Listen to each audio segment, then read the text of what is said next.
레전드 채널을 방문해주셔서 대단히 감사합니다. 시원통쾌 감동 눈물 레전드 사연 바로 시작하겠습니다. 안녕하세요. 참 세상이 정말 좁구나. 저에게 말도 안 되는 정말 드라마 같은 일이 생겨서 이렇게 제보하게 되었습니다. 각종 라디오 사연에도 제보하고 평소에 알고 있던 이 채널에도 제보하게 되었네요. 거두절미하고 바로 시작하겠습니다. 저는 서울 한 병원에서 정신과 전문의로 일하고 있는 여자입니다. 정신과 전문의라고 하면 삐까뻔쩍하고 잘나가고 멋진 삶을 살 것만 같은데 제 인생은 참 고달팠네요. 저는 20대 때 결혼을 기약했던 남자가 있었습니다.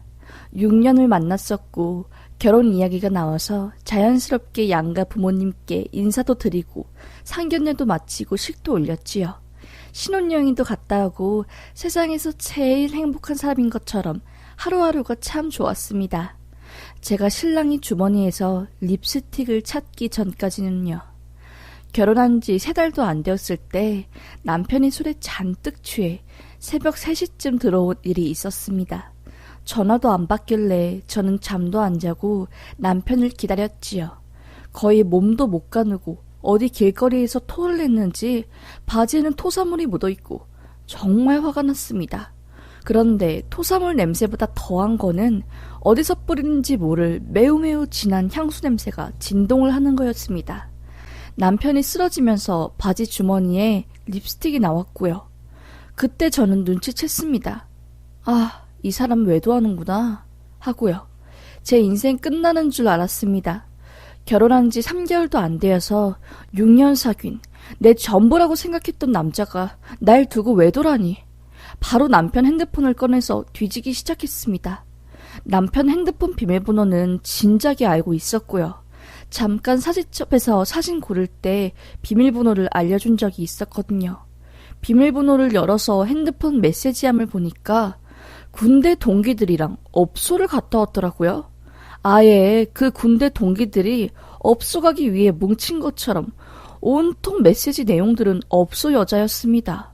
그리고 더 충격적인 것은 남편이 업소에서 일하고 있는 여자에게 따로 돈을 쥐어주며 밖에서도 만난다는 사실을 알게 되었고 그 여자와 만난 지 2년 정도 되었다는 거였습니다. 저와 사귀고 있을 때도 만났던 것이었죠.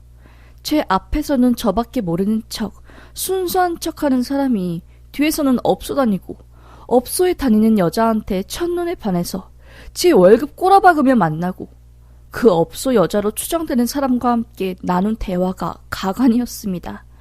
제 얼굴이 못생겨서 밤마다 구역질 난다고. 정 때문에 결혼한 거지 오래 사귀니까 빼도 박도 못하더라. 그래도 내 주제에 어떻게 의사를 만나냐. 그거 하나 때문에 진행한 거지. 난 진짜 너 같은 스타일이 좋아.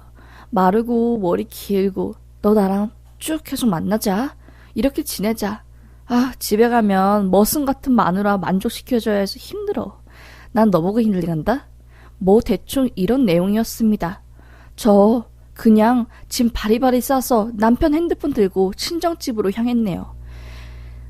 친정에 이 모든 사실을 말하고 안 되겠다고, 이혼해야겠다고, 나는 용서 못할 것 같다고, 내 속에서 화병이 생길 것 같다고 하며 그렇게 이혼 소송을 했습니다.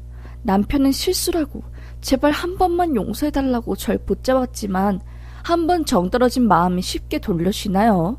그렇게 결혼한 지 100일도 되지 않아 별거하며 소송을 진행했고 약 1년간의 소송 끝끝내 저희 부부는 남남이 되었습니다. 그 사이에 별의 별일이 다 있었네요. 저희 언니가 상간녀를 찾아가 머리 끄댕이를 잡고 싸다구를 날리고 뭐 화가 난 상간녀가 저한테 복수한다고 절 찾아와서 때리려고 하길래 제가 죽방 날리고 진짜로 발차기 날려서 쓰러뜨리고 이런 사건도 있었습니다. 호리호리한 상간녀가 저처럼 등치 큰 여자한테는 상대도 안 되었지요. 솔직히 그 전까지는 마음이 약하고 상처도 잘 받는 성격이었는데 그 사건 이후로 저는 뭐 아주 억세질 대로 억세져서 바늘로 찔러 피 한 방울 안 날 것 같은 그런 냉정한 성격으로 변했습니다. 시간이 지나도 상처는 치유되지 않더라고요.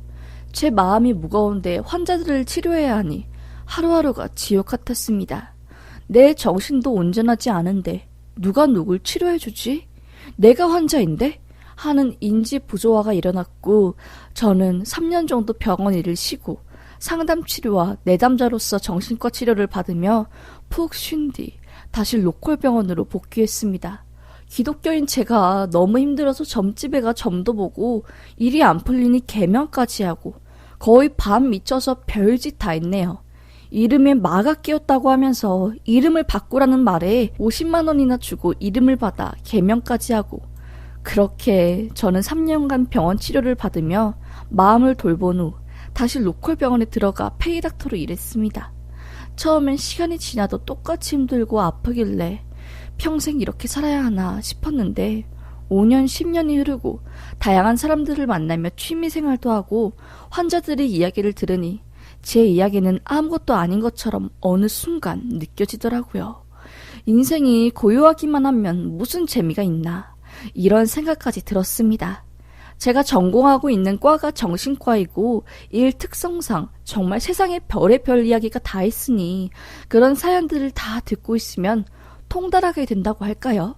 남편도 용서하게 되고 제 마음을 갈기갈기 찢어놨던 상간녀도 시간이 흐르니 그냥 아무 감정도 안 들고 오히려 그냥 다 잘 살았으면 좋겠다 이런 생각이 들었습니다. 하지만 한 번의 결혼 실패 후 저는 그 이후로 그냥 일과 결혼을 했다 생각하고 일, 취미, 집만 반복했네요. 지금이 40대 후반이니까 거의 20여년이 시간이 흐른 것이지요. 그렇게 평소와 같이 환자들을 보고 있었는데 상간녀 이름과 똑같은 여자가 알코올 중독 관련으로 약을 처방받고 상담을 한다고 예약을 잡았더라고요. 상간녀 이름과 똑같길래 살짝 소름이 돋았습니다. 그렇게 전 그 여자가 쓴 간단한 증세와 검사지를 살피고 환자를 맞을 준비를 했습니다.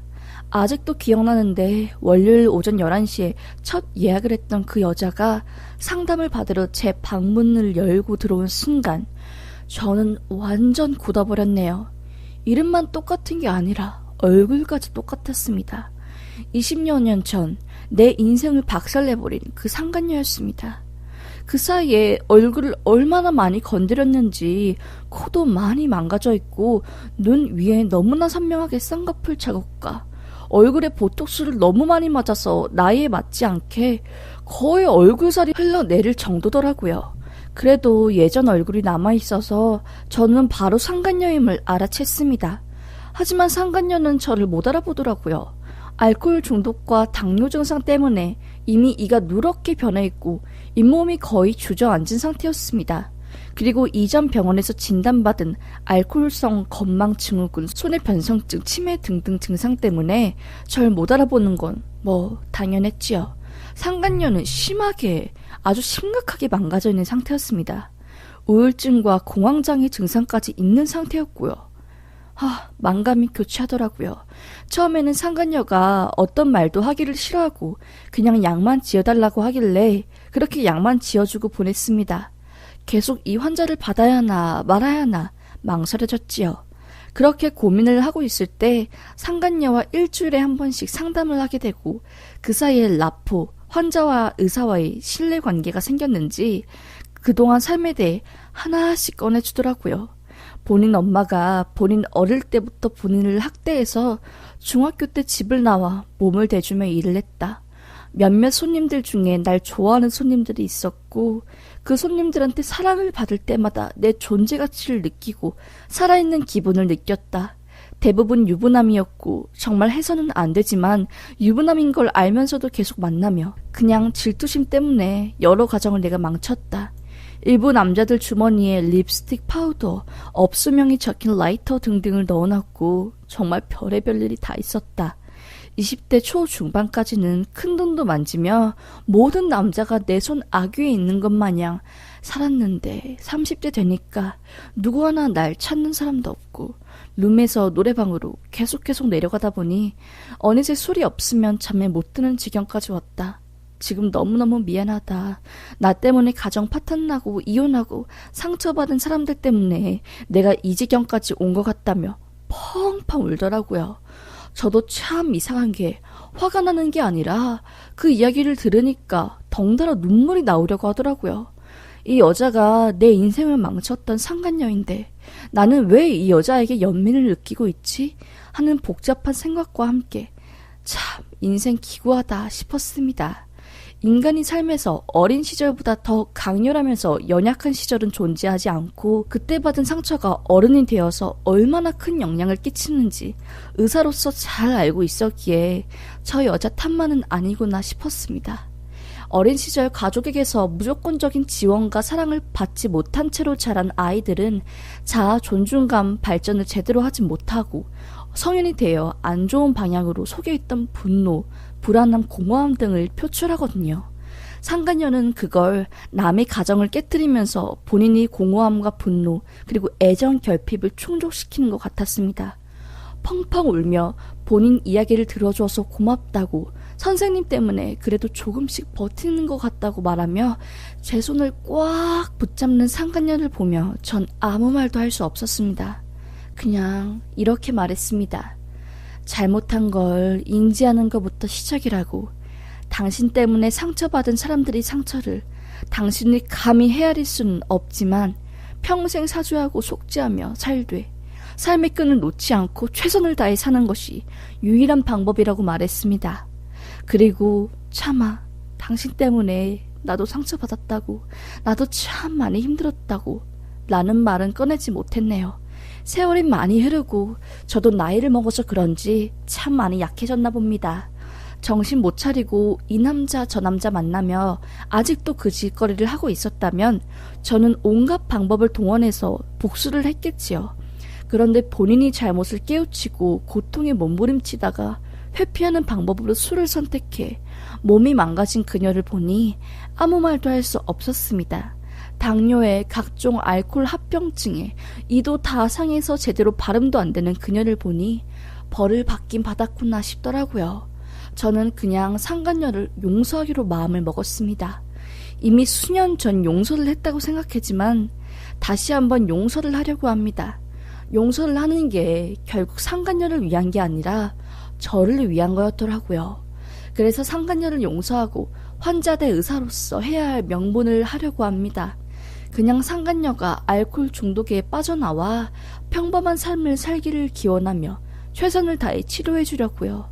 여러분들이 바라는 머리 쥐어뜯고 복수하고 그런 결말이 아니라서 죄송합니다. 하지만 어차피 살아가는 세상에 복수하고 악수고 분노하고 해봤자 결국 그게 다 저희 가슴에 돌아오더라고요. 저는 용서하고 사랑하고 베풀며 그렇게 살려고 합니다. 너무나 기가 막히고 참 말도 안 되는 운명인 것 같아서 어디에 좀 털어놔야 제 마음이 편할 것 같아 이렇게 사연을 제보하게 되었습니다. 긴 글을 읽어주셔서 정말 감사합니다.